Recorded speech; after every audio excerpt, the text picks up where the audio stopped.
Olá, olá, boa noite. Boa noite a todos que acompanham aqui os canais da Jaguatirica, da Gato Bravo, da Booker. A Booker também, não só no Facebook, mas também no YouTube.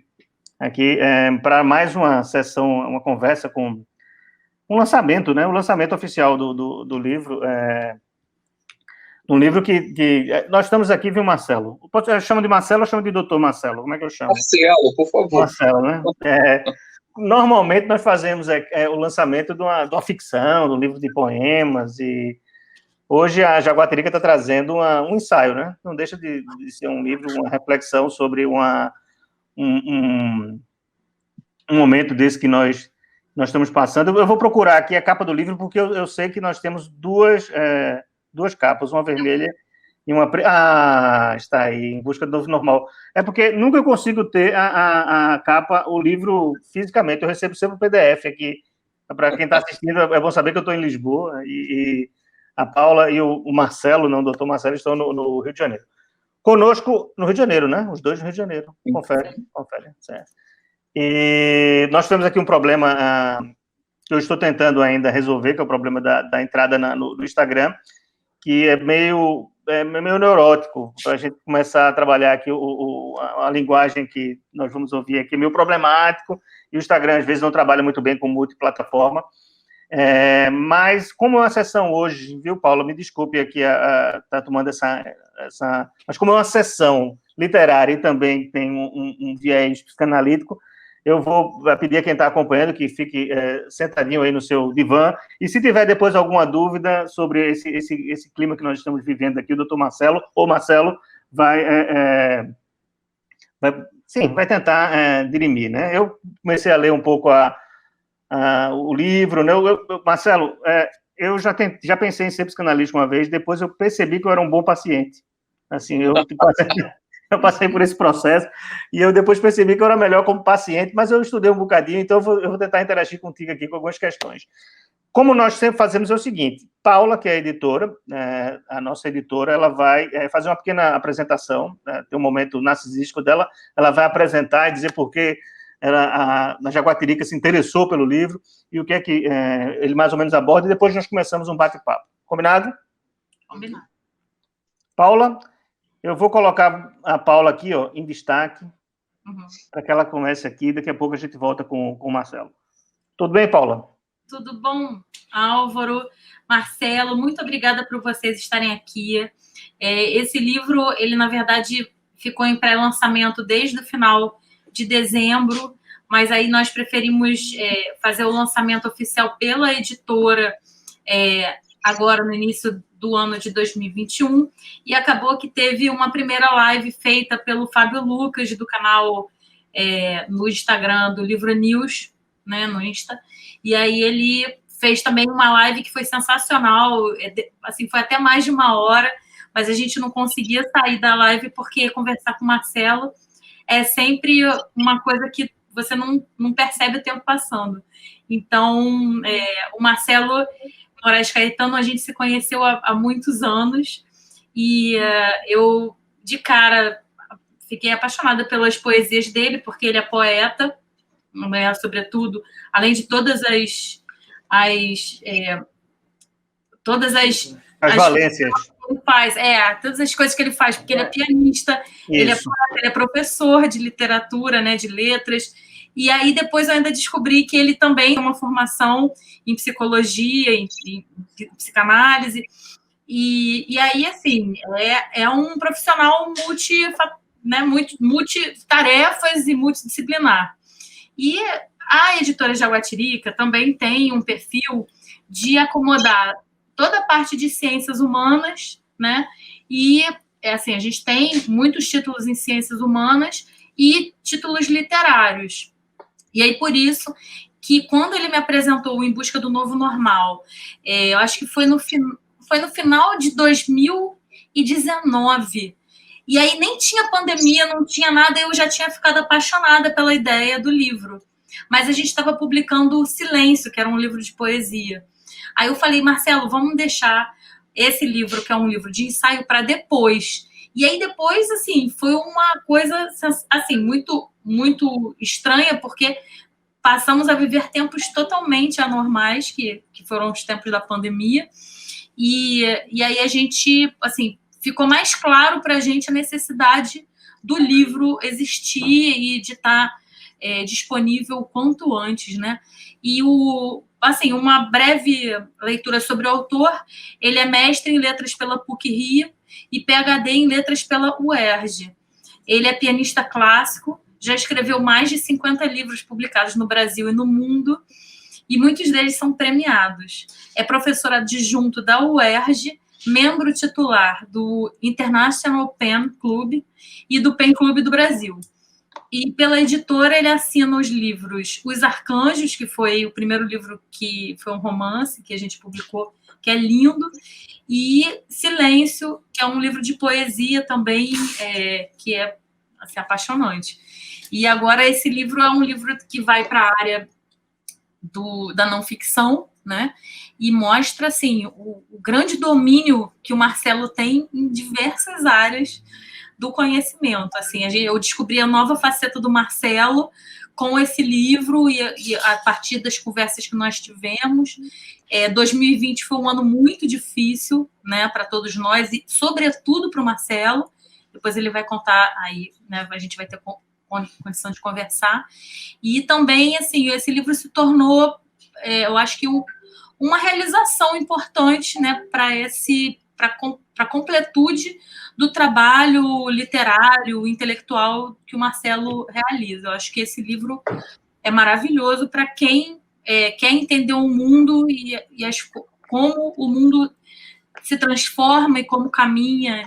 E, assim, minhas primeiras perguntas, né, eu assisti a live do Livro News do Fábio Lucas e, claro, fiquei com 500 milhões de dúvidas e perguntas para fazer para o Marcelo. E, bem, a primeira é justamente aquela pergunta, né, da metalinguagem. Como foi essa busca do autor por esse tema? Foi um tema que caiu assim no colo, que ele descobriu? Ou como é que foi esse encontro do Marcelo com a normose? Essa é a minha primeira pergunta. E eu tenho também, eu já vou aproveitar aqui, viu, Marcelo, para que a gente... Porque Paula falou que o livro apareceu antes da pandemia, né? Então, já havia aí uma sensibilidade sobre... E está lá escrito também sobre... será que vivíamos tempos normais mesmo, né? No que se fala em normalidade, não é? Há um questionamento logo inicial ali da obra, né? Então, assim, tu pode falar também sobre isso. Eu vou te colocar maior aqui, ó, para tu ficar com a... Tá bom. Tá certo? Pode responder, obrigado. Obrigado, eu agradeço muito a Paula e o Álvaro pela recepção, pelo convite.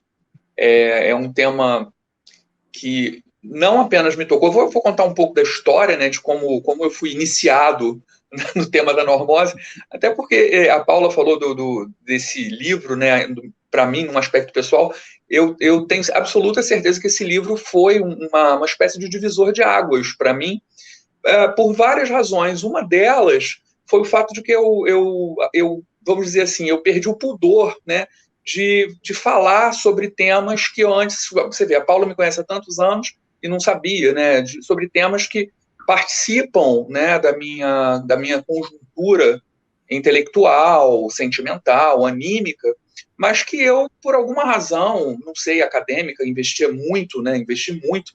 Estou agora estudando um pós-doutorado pela Universidade de Copenhague, na Dinamarca. A gente está já nas tratativas do projeto, já foi aceito, etc., em antropologia.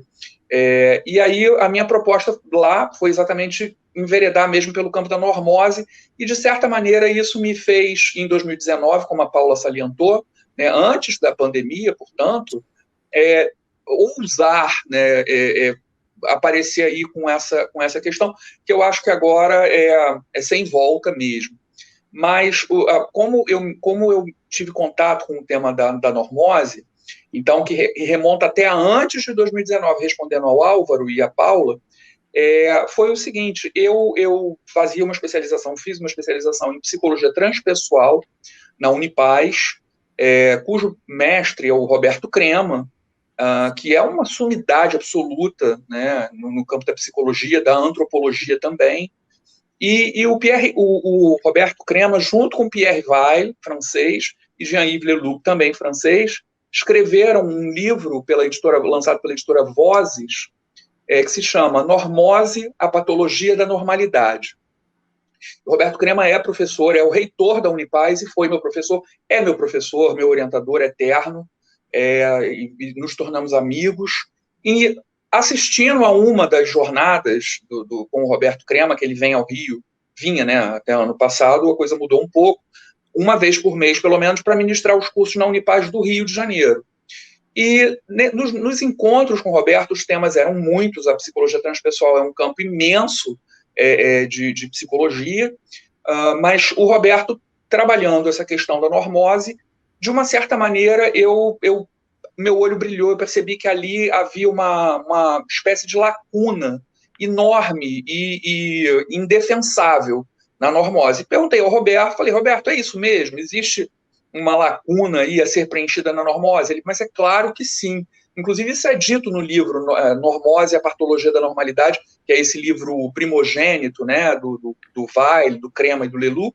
Eles dizem, esse tema não foi explorado e precisa ser explorado.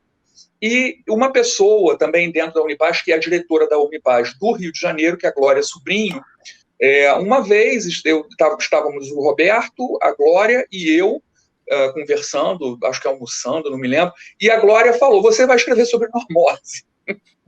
Isso foi em 2015 ou 2016, gente. Não foi agora, não. 2015, 2016. Nossa!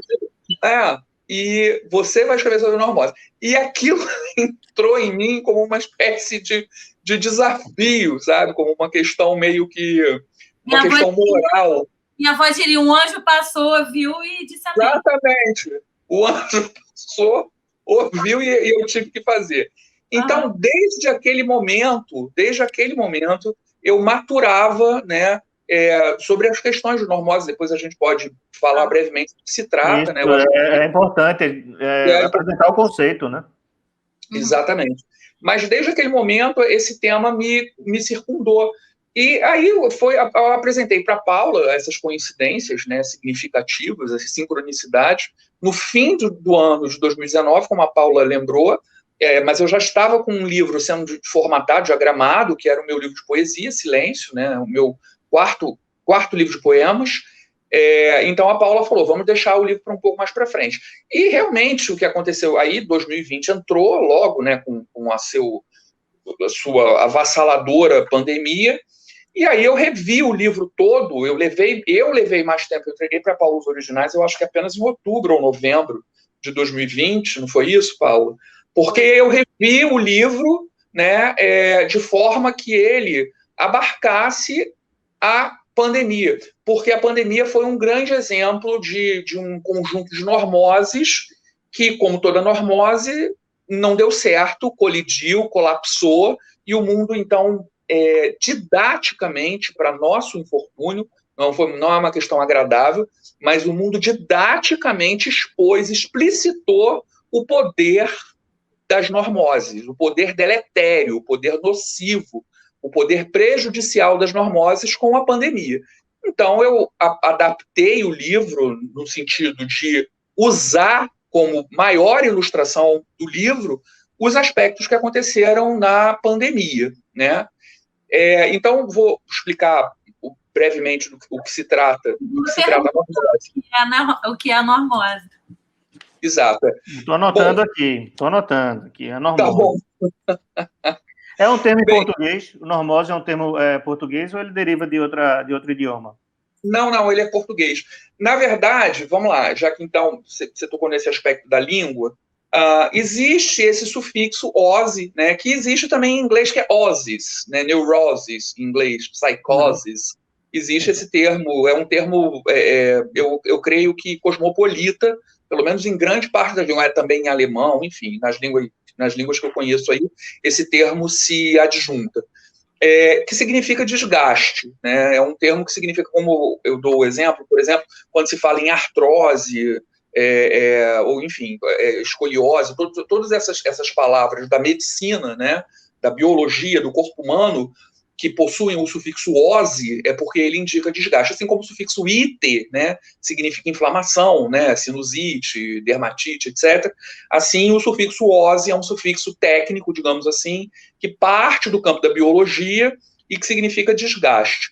Esse termo, cunhado lá atrás pelo Pierre Weil, Roberto Creme e Jean-Yves Leloup, significa, então, o desgaste de uma normalidade. Então, normose e normalidade, normal e normose, são conceitos que sempre andam juntos e muitas vezes se confundem. Eu acho que é preciso sempre realmente falar sobre isso, porque há uma linha tênue que separa, o normal do normótico, ou o normal da normose, né? E o que seria essa linha tênue? Normal, eu digo do ponto de vista antropológico, né, do ponto de vista porque a normose é um conceito que precisa, por isso eu estou salientando tanto a questão da antropologia, a normose precisa, como a gente vai ver aqui ao longo da nossa conversa, precisa lançar âncoras na antropologia, na sociologia, ou seja, nos estudos de coletividades. Ela não pode ficar exclusivamente no conceito do indivíduo, ou seja, do psíquico, do psicológico, do psicanalítico. Ela tem necessidade de olhar com um olho para o social e com o outro olho para o individual ou o subjetivo. Não se pode dissociar uma coisa da outra na normose, assim como não se pode dissociar uma coisa da outra no conceito de normal, né, que é um conceito, antes de tudo, antropológico. Por quê? Vamos lá. O que é normal dentro da antropologia? Normal é tudo aquilo que se estabelece de forma consensual, em que a coletividade aceita como sendo algo que deve ser manifestado, um pensamento que deve existir, um comportamento ou conjunto de comportamentos que devem existir. Isso constitui o que é normal. O que acontece é que, vamos dizer, que seria um conjunto grande, tentando botar a mão, o conjunto do normal é um conjunto maior, dentro da teoria dos conjuntos. E a normose, dentro de tudo que é normal, alguns desses normais se tornam desgastados. E, portanto, como diz o Pierre Weil, eu uso essa tríade de substantivos ao longo do livro inteiro. O que é o desgaste da normalidade? Como é que a gente percebe o desgaste da normalidade? Quando algo que é normal, portanto, que é consensual, como eu digo, que é aplaudido pela coletividade, a coletividade aceita como algo que deve ser feito, até mesmo como algo desejável, um comportamento, como eu disse, né, ou um pensamento que é desejável que as pessoas assumam. Quando esse consenso, apesar de ser um consenso, começa a gerar na sociedade e no indivíduo, como diz o Pierre Weil, abre aspas, sofrimentos, doenças e mortes, fecha aspas. Então, a partir do momento em que algo que é normal, portanto, é incentivado, aplaudido pela sociedade, a partir do momento em que isso causa sofrimentos, doenças e mortes, o normal se transformou em normose. Houve um desgaste da normalidade. E isso é exatamente o que vem a causar, né, quando em níveis muito grandes, como foi o que aconteceu em 2020, 2019 para 2020, isso causa guerras, causa calamidades, causa epidemias, causa pandemias, causa todo tipo de descontrole, inclusive social. É uma patologia. É a patologia da normalidade. Um termo filosófico que se usava, que existe para a normose, é a normopatia. Então, é quando o normal, aquilo que é normal, aquilo que é, repito, né, incentivado pela sociedade, aplaudido pela sociedade, e às vezes está mesmo inscrito em normas de direito, quando isso já não condiz com a realidade do momento presente, do momento contemporâneo, ao longo da linha histórica, né, da humanidade, e, portanto, há esse descompasso entre o que é normal e o que realmente é verdadeiro, né? Aquilo que é realidade. Quando ocorre esse descompasso, a normalidade continua sendo normalidade, mas já se desgastando, já entrando no campo da normose, e em algum momento, qual é o fim da normose? o fim da normose é entrar em colapso. De alguma forma, é um paradigma, um conjunto enfim, de estamentos, né, comportamentos, pensamentos, etc., que entram em colapso, que entram em colisão com o quê? Com a realidade. A normalidade está aqui, isso é normal. Normal está aqui, é normal porque a sociedade continua aplaudindo por mera inércia, muitas vezes. Mas quando isso entra em colapso, quando existe um filamento social que está aqui, que é real, quando isso entra em colapso com o real, o concreto, o empírico, o experiencial, então a normose evidencia esse lado patológico, evidencia esse lado de sofrimento, doença e morte. E é exatamente o que está acontecendo agora, né? Tudo que era normal, uma série de comportamentos normais se revelaram como, na verdade, não normais, mas sim normóticos. Pelo que eu percebi, então, é uma fadiga material do modelo de sociedade, né? E é como se fosse uma neurose coletiva, né? Exato. Não, neurose que se aplica de forma, em vez de ser a minha neurose, né? A minha, né? É uma neurose que é comungada, e assim como acontece com as neuroses, com perdão da redundância, individuais, que às vezes a pessoa vai repetindo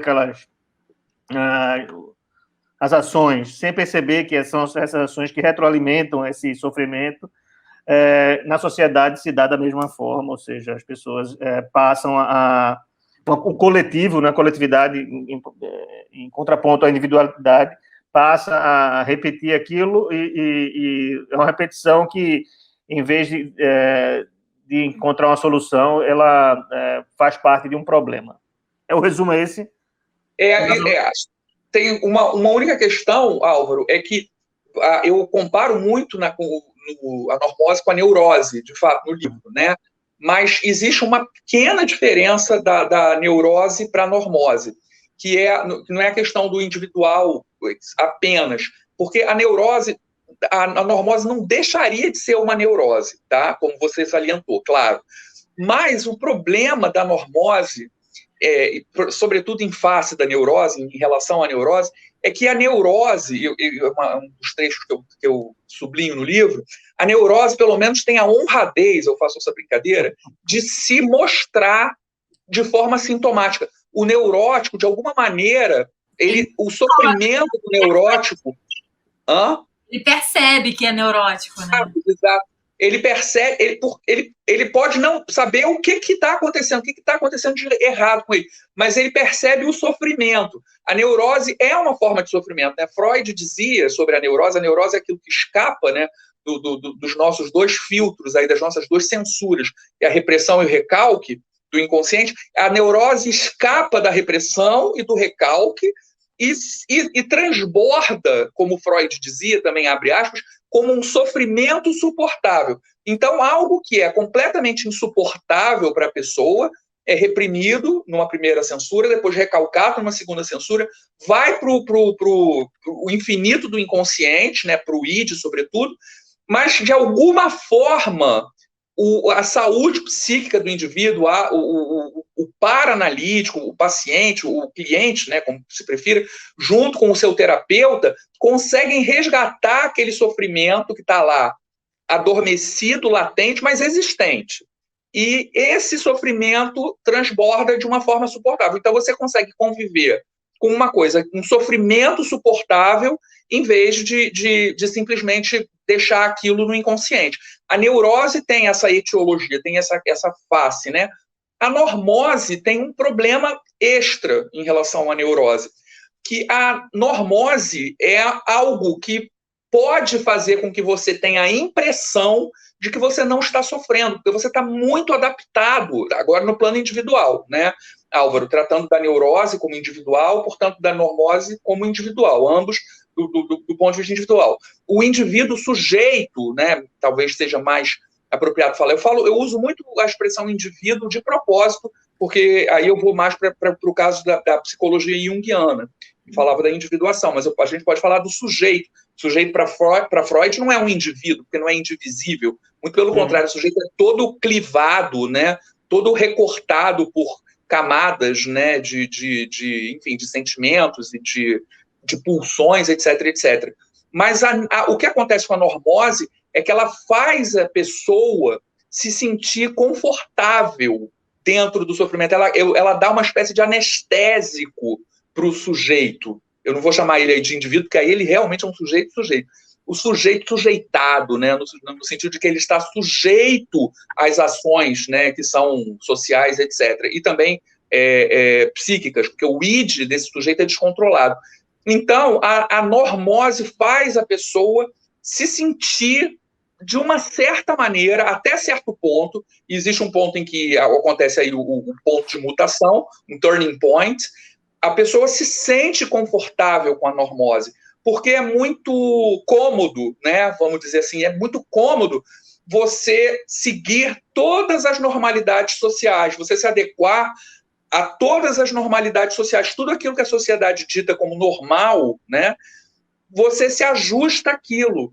Então, há esse prêmio, há esse troféu para o normótico. O normótico está muito ajustado no que é normal, percebe? Mas não está feliz, normal. Necessariamente pode não estar feliz. Nem pode ser produtivo. Ele não está feliz. Nem está amando, nem está trabalhando, nada. Né? É aí que ele começa a perceber que ele precisa de ajuda. Mas a normose, continuando a questão com a neurose, ele é mais sutil nesse sentido, porque ele percebe que não está feliz, mas ele pode, veja bem, isso é um problema muito sério, ele pode correr terapeutas por aí afora e os terapeutas dizerem que ele não tem problema nenhum, que não há nada nele que esteja fora do lugar, que a meta terapêutica já está atingida, porque ele está totalmente adequado a um quadro de normalidade. Só que o que aconteceu com 2020, por isso eu disse que foi um ano didático, e todos nós percebemos isso de alguma forma, de uma forma ou de outra, quando a pessoa está adaptada a essas normalidades, né, que estão em desajuste com a realidade, portanto, a pessoa está adaptada a todas as normoses. Quando essas normoses entram em colapso, aí, meu amigo, a pessoa entra em colapso junto.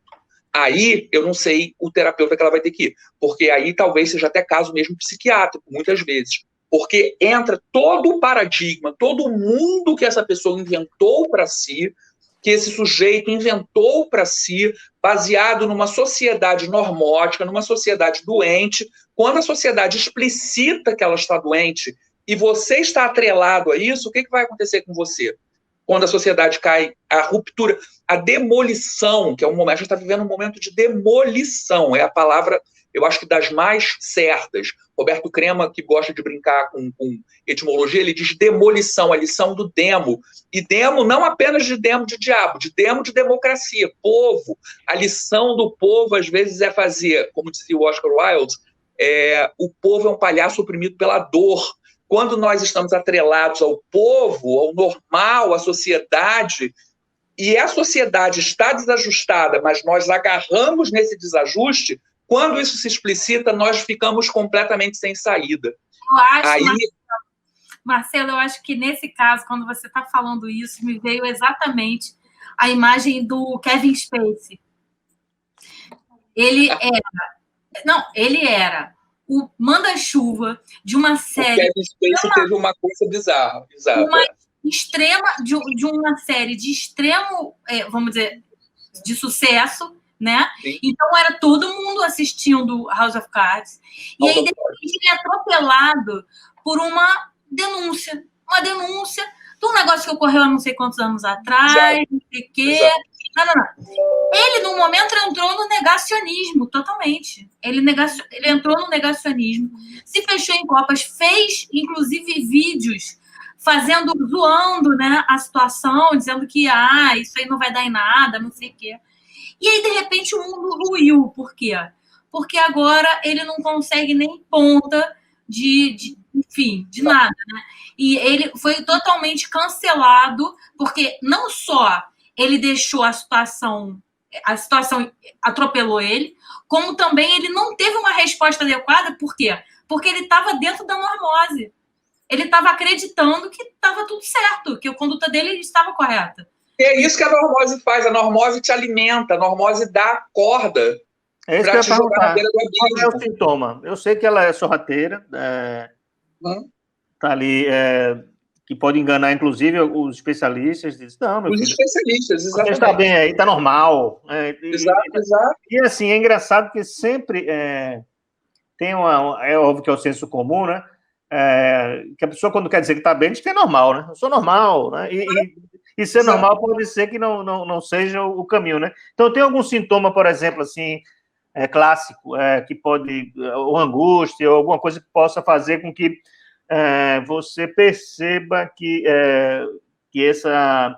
esse estado, que é coletivo, de alguma forma esteja impactando no seu sujeito, no seu indivíduo. Tem sim. A construção do assédio moral e do assédio sexual nesses últimos 20 anos, eu acho que são, assim, totalmente... Porque, às vezes, a gente vai para a questão comum, né? É a questão da mulher, a questão enfim, de ter um filho solteira, ou de não querer casar, ou de, enfim, ter um relacionamento com o mesmo sexo, né? Então, ou não casar, não passar nada no papel, fazer um relacionamento que que não passa pela formalização civil, e isso tudo tem que ser absorvido pela sociedade e tratado, né? Tratado de uma forma, inclusive, jurídica.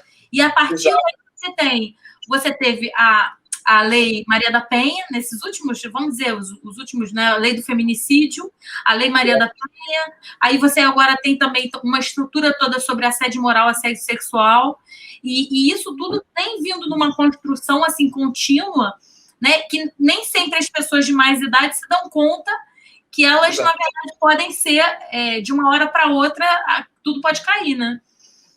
Então... Exatamente. Olha, respondendo ao Álvaro e pegando o gancho da Paula, qual o sintoma, né? Como é que a pessoa percebe, né? O que é que acontece para a pessoa perceber? O sintoma maior é o sofrimento, né? O sintoma maior sim, você falou da angústia, claro, é a angústia,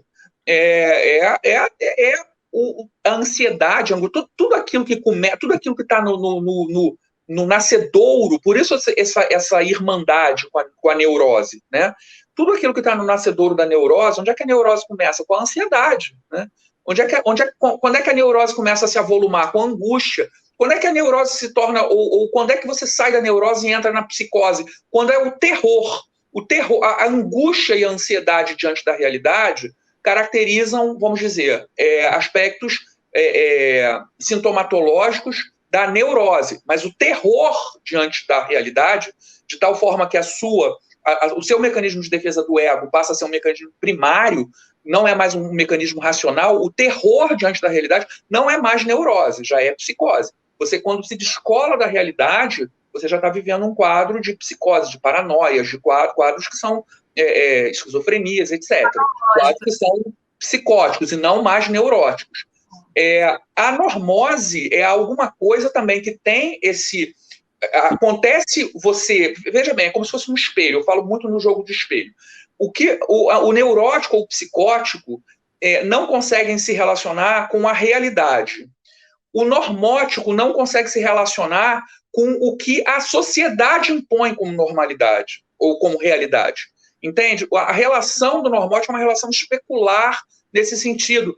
Ou seja, eu quero dizer o seguinte, em outras palavras, muitas vezes, como você já salientou, Álvaro, o não normótico, portanto, o não normal, portanto, o tido como louco, é a pessoa saudável dentro da sociedade, é aquela que deveria, como você disse, aquela que quando a gente diz, não, eu sou normal, bom, justamente aí está o seu problema. A normalidade está doente, né? É um aforismo muito importante dentro de psicologias, nós dizermos, não é saudável estar ajustado a uma sociedade doente. Não é saudável, não é sinal de saúde. Então, muitas vezes, quando a sociedade está doente, o saudável é justamente aquele que, de alguma forma, expressa essa angústia, expressa essa ansiedade, expressa até mesmo esse terror. Então, repara como tem os quadros semelhantes aos sintomas já muito conhecidos pela psicologia e pela psicanálise, ou as psicopatologias, como neuroses, psicoses e até mesmo perversões, vamos dizer, que também existe. Mas o normótico, ele sente que aquela sociedade como você estava falando aqui nos bastidores, que alguma coisa está fora da ordem, entende? Ele sente isso. Esse é o sintoma, porém, é um sintoma que nós havemos de convir que é muito mais sutil, porque ele sente isso não pode ser negado dentro da estrutura do sujeito, dentro da estrutura do indivíduo, mas quando ele se confronta com todo o seu o cerco, né, toda a entourage que o cerca, ele vai acabar pensando, não, isso aqui meu é um pensamento que deve ser abandonado, porque, pelo amor de Deus, eu sou uma pessoa padrão, né? Então, eu não posso... o ser padrão, o fato de eu ser uma pessoa padrão não pode estar ocasionando sofrimento em mim. Isso é alguma loucura minha, isso é alguma bobagem. E, muitas vezes, o terapeuta que ele vai procurar vai reforçar. Realmente, isso é uma bobagem da sua cabeça.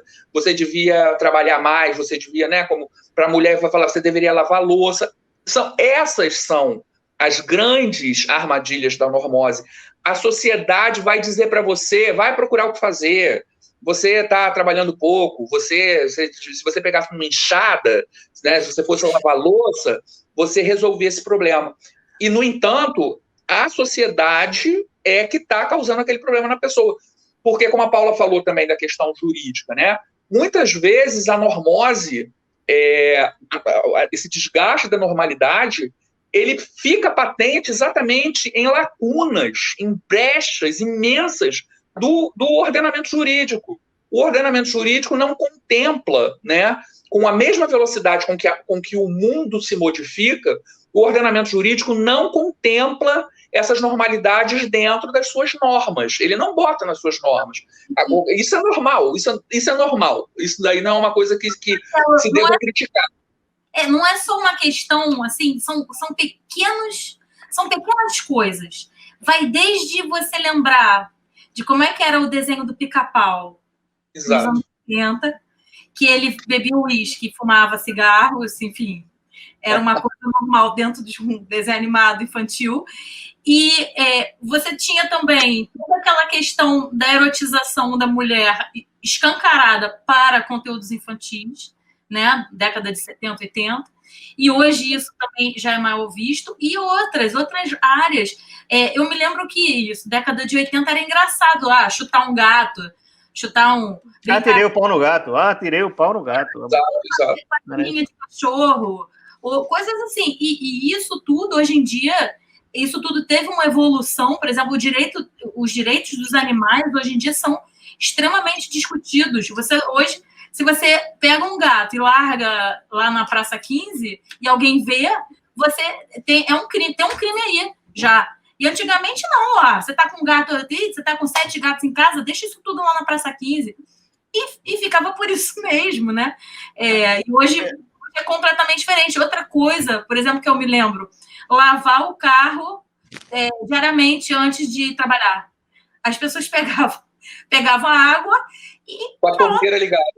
À frente da casa, lavava o carro, horas a fio, e estava tudo bem. Hoje em dia, você vai lavar um carro numa rua, vai todo mundo te olhar apavorado, pensando o que essa pessoa, né, que está gastando água dessa forma.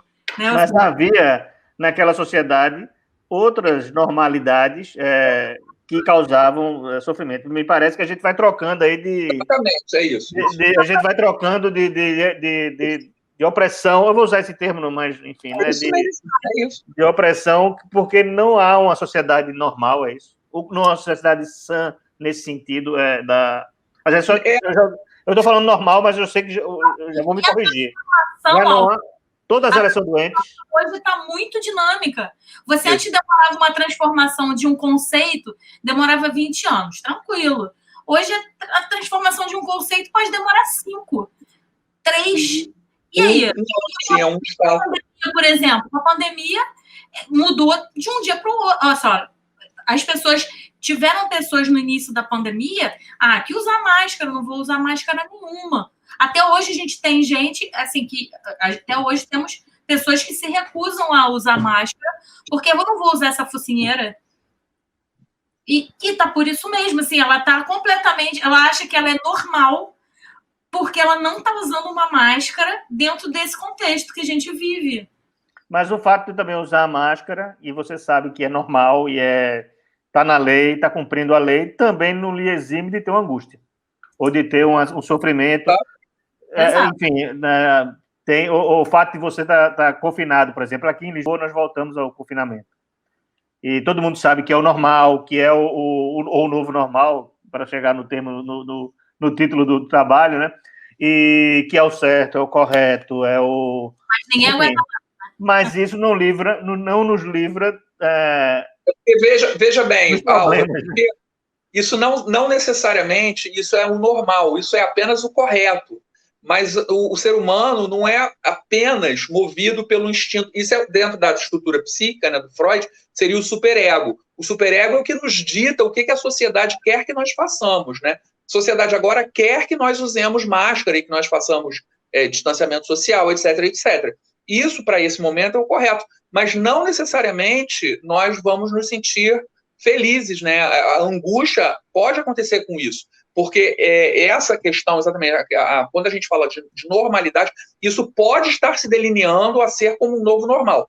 A partir do momento em que é aceito por uma parte substancial da sociedade, mesmo que de forma, enfim, sofrida, né? Mas isso pode caminhar para ser o normal. Agora, de fato, você falou num aspecto que é importante. A sociedade, o tempo inteiro, toda a existência da sociedade...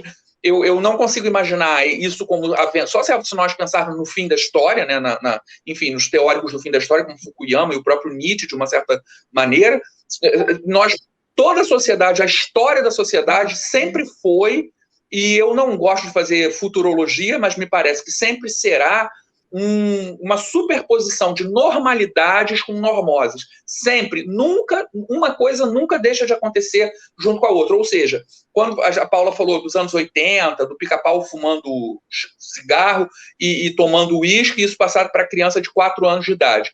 Isso era normal naquela época. Mas já era normótico, por exemplo, eu posso citar como exemplo, já era normótico que você dissesse que uma mulher não poderia votar, por exemplo.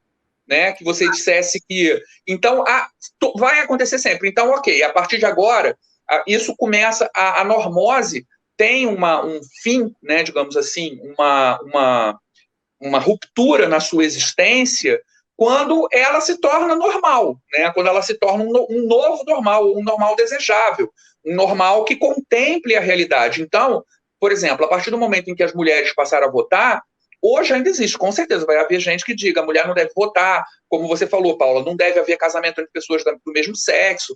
Vai haver gente que diz isso, mas essas pessoas, como existe ainda Ku Klux Klan, existe racismo, existe intolerância religiosa, né? Hoje é dia de Iemanjá, dia de Nossa Senhora dos Navegantes, na Umbanda, no Candomblé e Iemanjá. Existe intolerância religiosa. Vou falar aqui do BBB, tá? Eu vejo o tempo todo passando de uma participante do BBB que está sendo quase cancelada, porque ela falou explicitamente sobre um dos outros participantes, bom, bem novo normal, né? BBB, dando uma lição pra gente.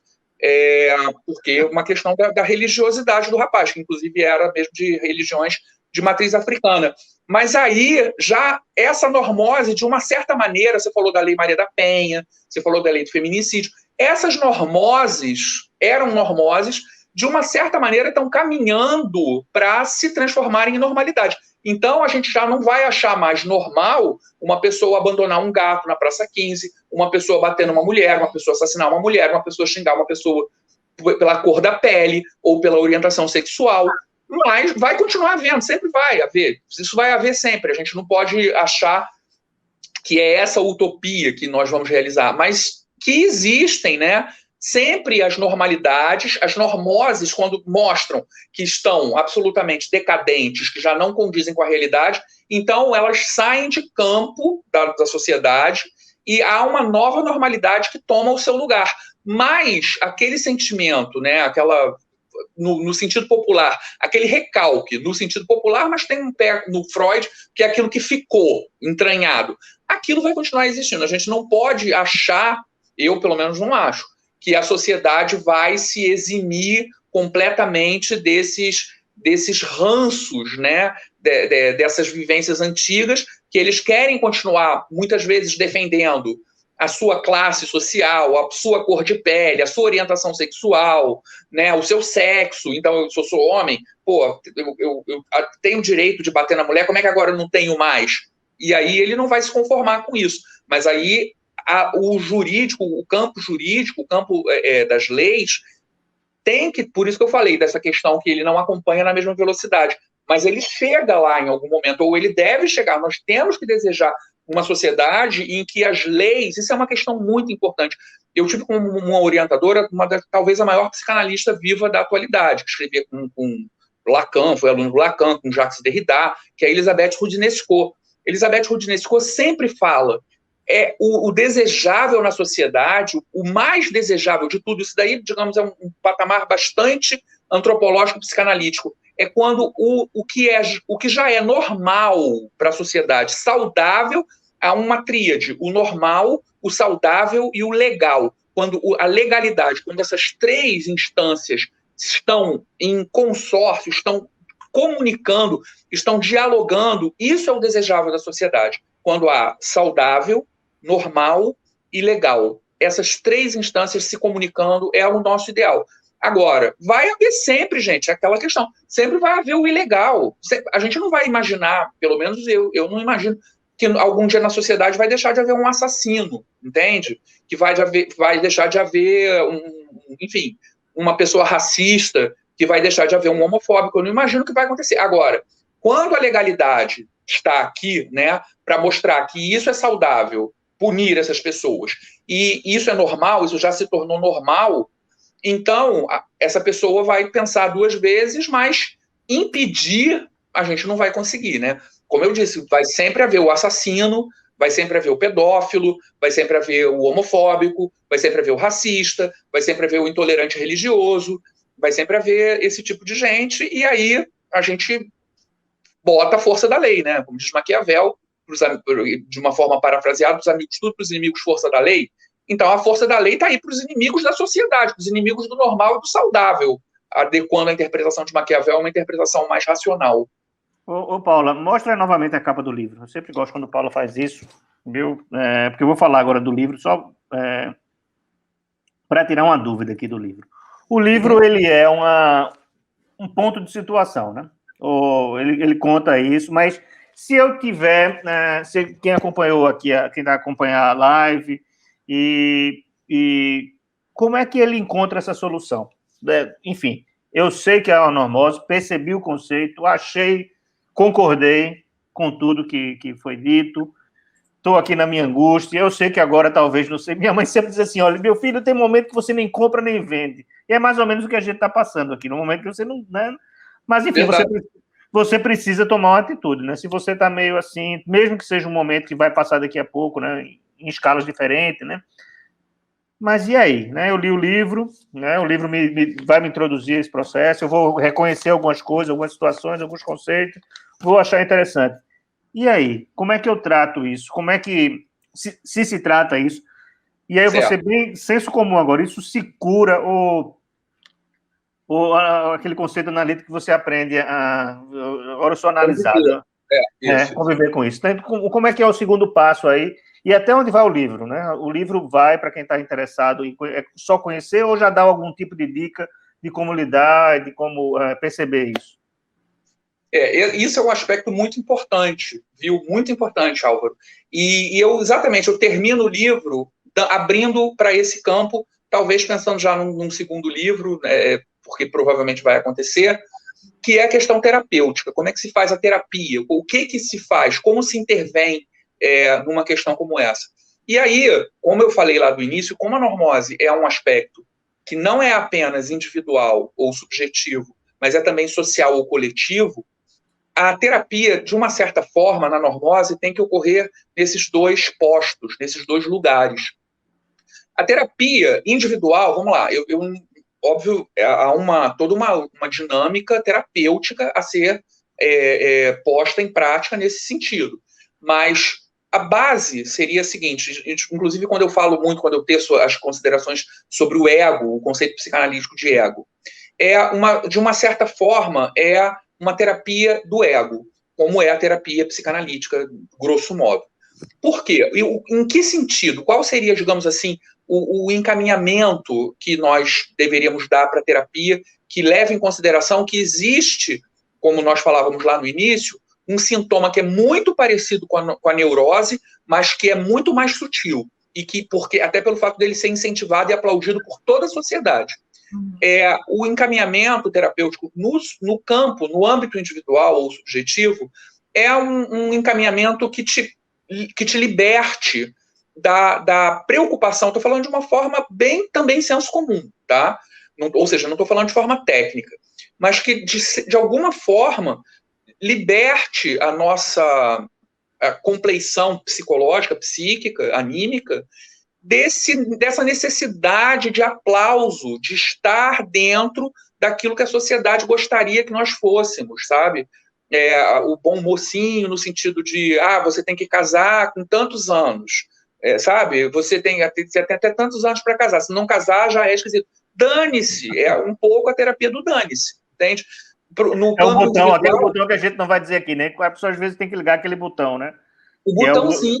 O botão Agora, uma das perguntas, se a literatura é um instrumento que desafia o normal ou que mantém os costumes? Você acha que a literatura ela é um espaço de questionamento, reflexão e da gente tentar ver adiante?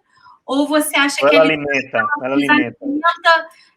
ou arraiga os costumes, ou traz costumes que já estão muito consolidados, assim, e reproduz isso? Olha, Paula, eu olho para a literatura como sendo um instrumento de libertação na maior parte, pelo menos nos grandes autores, tá? Eu estou fazendo um estudo agora mais profundo no Machado de Assis, na obra do Machado de Assis. Quando a gente vê eu cito Machado de Assis em alguns dos livros do Machado de Assis como sendo livros que denunciam a normose. Assim como eu cito Machado, né, eu cito outros livros da literatura universal. Eu falo muito profundamente no Frankenstein, da Mary Shelley, falo no Dom Quixote, falo no Dom Casmurro, no O Alienista, do Machado de Assis. Enfim, os livros, a literatura, os grandes livros, os grandes autores, as grandes obras, eu acho até que de alguma maneira, sutil ainda que seja, esse talvez seja um critério, digamos assim, que estabelece o cânone. Inclusive o Cassirer fala um pouco sobre isso, quando ele diz que o homem é um animal simbólico, ele fala exatamente sobre isso. O símbolo é exatamente aquilo, a inteligência simbólica é a inteligência que consegue unir do concreto para transformar num abstrato. Então, a literatura, por exemplo, desses autores que eu citei aqui, Cervantes, Mary Shelley, Machado de Assis, esses grandes autores, eles trazem para nós, eles expõem para nós um quadro de normose ou de normoses muito explícitas, muito explícitas. E com isso, portanto, a literatura desses grandes clássicos, ainda que seja um clássico contemporâneo, não são clássicos por causa do tempo, mas os livros que conseguem chegar a esse ponto simbólico, ou seja, é um ponto que não vai morrer, os imortais nesse sentido, eles de alguma maneira conseguem denunciar essa doença social. Isso é uma coisa que se nós formos aos grandes clássicos, Guimarães Rosa, Graciliano Ramos, nós vamos ver que todos eles, de alguma maneira, estão denunciando normoses, estão denunciando realidades que estão muito acima, muito prementes em relação às normalidades. Por exemplo, Vidas Secas. Está lá, a normalidade são os coronéis, né? Aquela realidade das classes dominantes como sendo opressoras, mas ele expõe a realidade da vida do retirante Fabiano. E com isso, assim, é evidente que a gente vê o que é normal e o quanto esse normal causa de sofrimento quando ele pega uma célula social, que é a célula oprimida, né? Tem essa questão de opressão, a célula oprimida se revela dentro daquela normalidade, né? Daquele mundo de nababesco, aquele mundo de Fausto, né? e de suntuosidade, mas há a realidade daquele personagem que é um Zé Ninguém, que é um Morte e Vida Severina, de João Cabral de Melo Neto. Essas pessoas, esses personagens, esses Dom Quixotes da literatura, todos eles são personagens, são indícios evidentes de que se está lutando contra alguma coisa que é maior, veja bem, para abstratizar o conceito de normose, é maior do que nós, é coletivo, é invisível e nos oprime e nos causa sofrimento. Então, os grandes livros, os grandes autores, mesmo que não seja esse o objetivo, porque a literatura não precisa ter objetivo explícito desses autores, mas eles fazem isso, eles denunciam. Então, nesse aspecto, a literatura, ou a grande literatura, digamos, a literatura... Eu usei o termo canônico, mas não no sentido canônico estabelecido pelo academicismo, no sentido canônico daquilo que o povo passa a conservar com a pátina do tempo eternamente. Esses livros, se nós formos observar, eles tratam de normoses. Existe uma nota de pé de página que poderia ser feita, que é a questão de que o romance, por exemplo, é um gênero burguês, é um gênero que satisfaz a burguesia, né? A gente sabe que a gênese, o nascimento do romance, no Ocidente, pelo menos, tem realmente esse cunho. Mas a literatura é subversiva. Mesmo quando nós pegamos os livros, os romances, totalmente burgueses, que seriam de um período, que eu detesto esse nome período da literatura, mas do que a gente chamaria de realismo, de naturalismo, mais até o realismo. Eu, aliás, cito Madame Bovary também no meu livro. Se nós pegarmos um livro que é um livro feito para a burguesia, ele é dado para a burguesia, mas eles dão tapa na cara da burguesia, porque ele mostra o quanto a burguesia é opressora, o quanto, enquanto houver burguesia, não haverá poesia. Ele mostra isso. Só que são gênios. A burguesia lê isso e, que coisa maravilhosa. A burguesia não percebe, mas a mensagem foi dada. O livro está aí. Você lê Madame Bovary hoje, mais de 100 anos depois, você vê o papel ridículo, o sofrimento absolutamente ridículo é a palavra certa, pelo qual Emma Bovary passou, desnecessariamente. Ela não precisava ter passado por aquilo. Emma Bovary jamais passaria por um sofrimento daquele hoje. Né? Não haveria necessidade, mas é isso que acontecia com a mulher naquela época. É a isso que a mulher do Dom Casmurro, Capitu, é fadada. Ela é fadada a ser considerada uma traidora sem ter feito nada. A Desdémona de Otelo é uma traidora só por causa de uma mentira, mas ela foi assassinada. E a Capitu foi exilada. E a Emma Bovary morreu de culpa. A Luísa, do Primo Basílio, morreu de culpa. Ela foi perdoada pelo marido por tê-lo traído com o primo, mas ela morreu, ela não aguentou. Então, quando nós vemos uma coisa, quando nós vemos, por exemplo, o final, estou dando spoilers de todos os livros. É isso que eu ia falar, né? Quando nós vemos o Grande Sertão Veredas, o fim de Grande Sertão Veredas. Não, porque é o seguinte, eu acho que foi essa semana que o Felipe Neto falou que não se deveriam ler os clássicos, mas os clássicos, eles são... Mas eu vi essa treta aí. O ponto de vista está muito bem colocado, né?